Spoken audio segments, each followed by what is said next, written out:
Hello Internet, Seth Skorikowski, and today we'll be taking a look at the modern era Call of Cthulhu scenario Dissociation. Written by Matthew Sanderson and published in 2018 by Stygian Fox, the scenario appears in the collection Fear's Sharp Little Needles, which is 26 modern era scenarios geared toward mature audiences. The adventure is short, only coming to 5 pages, and is suitable for both new and experienced Call of Cthulhu players. Personally, I feel that this scenario works best as a one-shot, but depending on how the adventure goes, it could actually work as an opening to further adventures for those characters later on. Keepers will need to do a good deal of prep before running this scenario, and I'll show what I prepared when I ran it for my own group. From start to end, the whole experience took us 4.5 hours to play, and that was with us taking our times in order to play it. So what I'm going to do is I'm going to offer my criticisms and my suggestions as a game master who has successfully run this adventure. Hey, and I'm Jack the NPC. I'm going to be giving this one to you from a player's side of things. And I'm going to warn you right now, buckle your seatbelts because this adventure throws one hell of a twist. But before we go any further, I must warn you that there will be spoilers. So for any players in the audience, trust me, you want to stop now. Otherwise, you're going to ruin the surprise. But do send your game masters this way to see if this scenario would work well for your group. But you really don't want to spoil yourself with this one. Okay, Keepers, now that the spoiler warning is out of the way, let's get to work. The scenario begins on a late night flight going from San Diego to Seattle, but you can change that to any locations that you want them to be. It doesn't have to be those if you don't want it. Now what I did here is that I provided the players with pre-written characters for them to play for this scenario. I strongly recommend that you do that because of what it is you're about to do to those characters, but I'd also recommend that you give those characters good POW stats. If you choose to let the players make their own characters, you want to make sure that you get copies of those characters beforehand so you can copy all the necessary information down onto the further character sheets that you're going to need to be making for them. Now for my game, I gave each of the player characters a reason that they were on the flight. One was going to his son's graduation, another was going to a family member's wedding, etc., but the point was that they were all going to be strangers on the plane and they all had a reason to be there and they could discuss that amongst themselves. Holy crap, my character just got bumped up to first class, and you know what that means? Free booze. Now to sit around and chat with all these rich chumps that paid full price for their first class seats. Also, and just for fun, I made each of them boarding passes, which I then handed out at the beginning of the session. I then handed out a plane seating diagram to help them find their seats. And then, prior to the session start, I drew the front half of the airplane out on the board so they could move their miniatures around the cabin. All this is just giving away to me that we're about to do a locked room scenario aboard an airplane. And you know what? That's perfectly fine by me. I enjoy locked room scenarios. I just hope that it's serpent people for this one. Really just so I can shout out, I am sick of all these motherfucking serpent people on this motherfucking airplane. Now this isn't a locked room scenario, but I did let the players believe that's what it's going to be. That way, once the adventure actually revealed itself, it was a bigger surprise for them.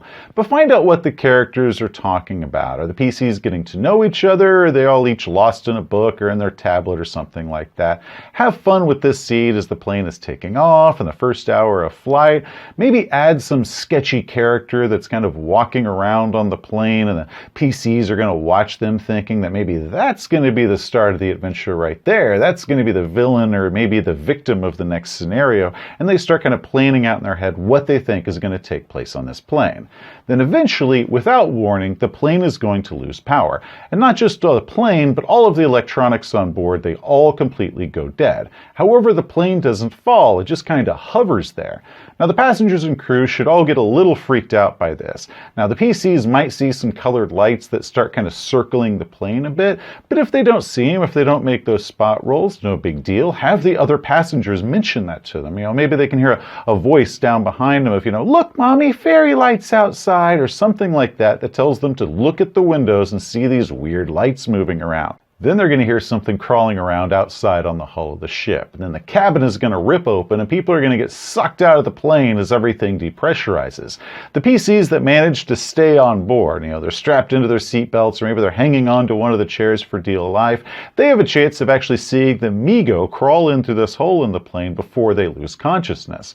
While those that fall outside the plane, which all of mine fell outside the plane, they might stay awake long enough to feel some insectile arms, grab them from behind.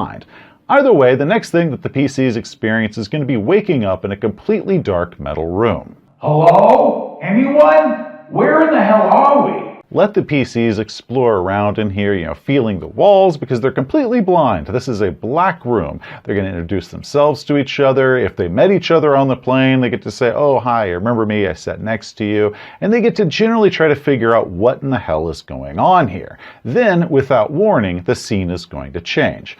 Now, one thing that I did add to the scenario here is that I made all of the players roll a POW check. Those that made the POW check saw a brief moment in that complete blackness, 3 dots kind of bloom before their eyes, like little lights, and the 3 dots formed a triangle, and then all of a sudden the next scene began. The next thing they knew, they were all waking up in a bed, covered in blood, in various states of undress, and looking like they were in the middle of sex at the time. The PCs do not recognize each other, and these reactions should be pretty interesting to see. It even gets more interesting once they decide to look in the mirror, and they realize that they don't even look like themselves anymore, and they're in completely different bodies. What the hell is going on? And where are my pants? And is this my blood? Where the hell is my body? It was at this time that I handed the players their new character sheets, telling them to transfer any sanity loss they had experienced already over to the new character sheets, in addition to any loss that they now experienced finding themselves in the completely different bodies and in this situation. The new characters have different physical stats, but their mental stats and skills should all remain the same as the original characters. If the characters check their bodies, maybe trying to find any injury that might have caused all this blood that's all over them, that's when I had the players be able to roll a check to see if they discovered the little flap of skin at the base of their skull, and if they lift up the flap of skin, they're going to feel a metal sphere that's embedded there at the base of their skull. Inside the cabin, they're also going to discover a woman's corpse, and shortly after they discover this body is when the Alaska State Troopers are going to arrive to arrest them. Play this part to the hilt. Watch what they do. There's going to be a lot of keeper improvisation, completely depending on the situation. Remember, the entire point of the scene is really just to watch their reaction, so have a couple ideas of what might happen, but just let it happen as it does and how they react. For my game, all of the PCs but one got arrested by the Alaska State Troopers, while another one was able to escape outside of a window. He ran naked through the woods, broke into another house. He managed to get onto a computer that was able to tell him where he was. It told him that their plane had crashed a few weeks before and a little bit more information like that.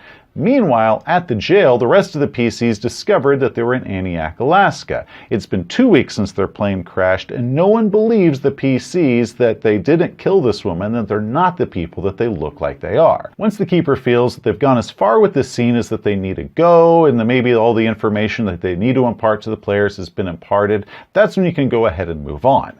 The spheres that are embedded in the back of all the PC skulls are suddenly going to heat up and then explode, completely killing the characters and erasing any of the Migo's involvement in this entire situation. The player characters are going to wake back up inside the black metal room. Give them a little bit of time to share and discuss what they learned, and then it's going to be off to the next scene. Again, at this point, I had them make POW checks to see if they saw that little triangle of glowing dots. Next, they're going to awaken inside a tent, again in new bodies. For the previous scene, I changed some of the characters' races, but it was here that I started changing the characters' sexes. Holy crap, I'm a freaking college girl! This is now officially the second worst flight that I have ever been on. Some investigation around the tents is going to lead the player characters to discover that the bodies that they're in were with a university geology expedition to Bluff, Alaska, a gold rush ghost town. Cries for help are going to lead them to some of the nearby cabins where they're going to discover some seriously disturbing body horrors from the Migo experiments. It also might be cool to add some of the Migo footprints around the cabins. It's kind of a nice little hint to what's going on, and kind of a little throwback to the original Lovecraft short story. This scene is pretty straightforward. Once the test completes, a massive bomb explodes and wipes out any trace of the Migo's experiment once again, sending the PCs back to the Black Room. By now, the player characters should have figured out that they're test subjects. The Migo are testing the limits of human sanity, and the player character's reaction to figuring out that they're in a test is actually part of the test. The high amount of sanity loss in this adventure is why I recommend that keepers go ahead and give the player characters at the beginning high POW stats. I would recommend that they be at least 70 in order to play this adventure and still have a lot of fun with it. You can say that the reason that the Migo chose these particular subjects for the experiment was because they tested them out and they found out they had a very strong willpower and were very grounded, because they intend to and probably will completely shatter these people's minds before the end. Now, the final test that just happens to them will send the PCs to Ruby, Alaska. They're going to find themselves in the bodies of a group of hikers armed with rifles, flare guns, and full gear, including satellite phones. One thing that I changed here was that I gave half of them flare guns instead of just standard flares. Also, instead of attacking them with a random formless spawn like it was in the area or something like that, I had them see a metal cylinder that was ahead of them, and then all of a sudden there was this buzzing and the metal cylinder opened up and this formless spawn came crawling out of it, and that made that the formless spawn was also a test subject as well as the PC, so everyone involved here is really just a puppet of the Migo, and I think that adds a little bit more to it. It's kind of like that scene in Jurassic Park. You know, the one with the goat and the T-Rex? Except we're the goats. Game Masters should be very careful with this encounter. Even with the players that made their sanity rolls against seeing the formless spawn, the mere sight of it was enough to drive two of them indefinitely insane, leading to bouts of madness, which were, not well timed because you're having a monster chase you at the time. But the PC should survive this encounter no matter how many of them have bouts of madness. Now, you can say that the monster attacks them, and then at a key moment, it suddenly gets distracted because a bear or a moose happened by, and the formless spawn decides to go after those instead, and that allows the PCs to escape. Or if you want to make it more dramatic, you can, have a log that's lying across a chasm, and the PCs, if they run across it, they get to the other side, then the formless spawn tries to get across it. Maybe the log breaks and sends it plummeting down a chasm, or, maybe the PCs shove the log off, and that sends the formless spawn plunging away. However you want to do it is fine. You just want to make sure that the PCs do survive this encounter. Otherwise, the game's going to end here, and this is where it actually starts to get good. Once the threat is gone, the PCs will have a time to check their packs and see what all it is that they have. They're going to discover that they have an invoice for a fly-in hunter lodge nearby and a charter pilot that's under their employ. Either here or once they get back to the lodge, the PCs can start piecing together all the information. Maybe news reports that they see on the TVs are going to tell them about the murder and suicides that happened in Antioch, as well as this explosion in Bluff that's suspected to have wiped out this entire geology class. And if the PCs start connecting these points on the map with Ruby, it forms an equilateral triangle. This is their clue that they should go to the middle of the triangle. And this is why I added the triangle image that they saw every time they shifted bodies. But I also went ahead and added the same thing on the back of the metal spheres whenever they were checking them out. Just a nice little hint that triangles are kind of important. If your players don't piece this together, maybe an idea roll or an insane insight might be needed in order to push them along and show them that there's a triangle pattern, and hopefully then they can figure out that they should go to the middle. Otherwise, you've got idea rolls and insane insight in order to help push the game along. Their pilot is willing to take them to Eagle Island, and there, once the PCs arrive, the PCs are going to discover the Migo's mine. There really isn't much description of this place, but I do suggest that keepers make this place weird. I described it as a tunnel, a lot like the tunnel that they found in Alien vs. Predator, perfectly round and corrugated, though not too steep that they could still be able to walk down it okay. Holy crap, AVP? This is like that video where you were going on and on about Ghost Ship. I swear, you have the worst taste in movies. Don't judge me. Now, once the PCs get down into the mine, they're going to discover a large chamber, and they're going to see a Migo that's fleeing through some sort of, magic or some sort of strange technological portal. They're also going to see 2 buildings down here. Once again, I recommend that you go ahead and make this place very weird and have an alien feel to it. Maybe the steps that are leading down to wherever this platform is, they're not like normal steps. They're more like hexagons or something, kind of like the Giant's Causeway in Ireland. For the 2 buildings, I also suggest that you make those weird as well. Strange geometric shapes, their thickness and texture similar to eggshell or something like that. Make this feel weird. In one of the buildings, they're going to discover one of those bombs like they encountered earlier in Bluff, and they have 2 rounds in order to stop it from detonating. In the other one, they're going to find the brain cylinders with their own brains inside them. This should be of a big shock to the PCs. It might have lots of strange ideas of what they're supposed to do as they kind of experiment, mess around with the brain bods that they actually are carrying around now. 2 of my players took this opportunity to swap bodies to bodies that they were going to be more comfortable with. But it's at this point that the adventure is done, and the characters emerge from the mine, brain cases under their arms, as they try to figure out what to do with their lives. Will they start over? Are they going to assume the lives of the people whose body they now have?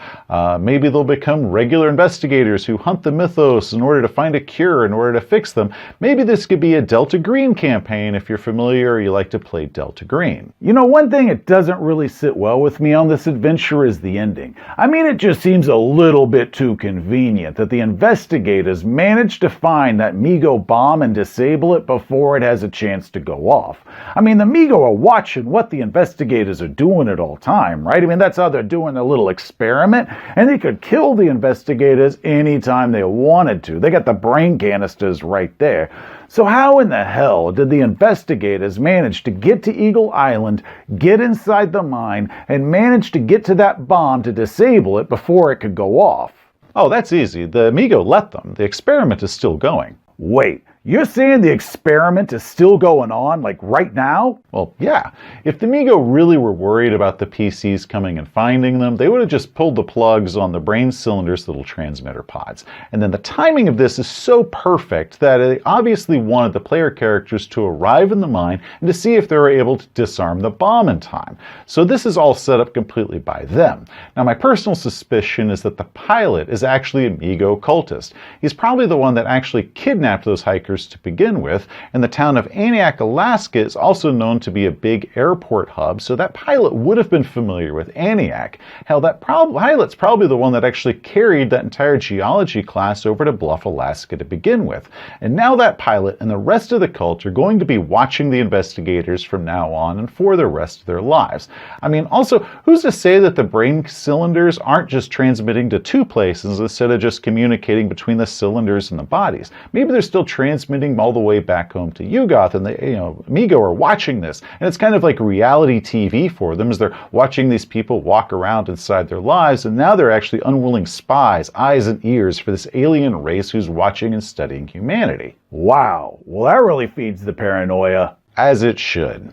Overall, I really enjoyed Dissociation. It was a very fun one-shot adventure for us, and after it was over, my players and I just kind of sat around discussing, how much fun it was, how I kind of threw them for a loop at the beginning, and how weird and unique it was for us versus everything else that we've normally played. You can find the adventure along with the rest of Fear's Sharp Little Needles on Drive-Thru RPG. I've got some links below in the video description. I suggest that you give it a look. Also, I've put a link below to my own handouts and pre-generated characters that I made for when I ran it. Feel free to use those or take them and expand and modify them. Do them however you want because it's going to be your game. But either way, have fun. Hey, thanks for watching. If you enjoyed the video, please give it a thumbs up. If you want to see some more of our stuff like game reviews or RPG philosophy, just hit that subscribe button. Till next time, gamers, you have a great day. I am never flying commercially again. No, it's not the abduction. I'm not worried about that happening again. What are the chances of that, am I right?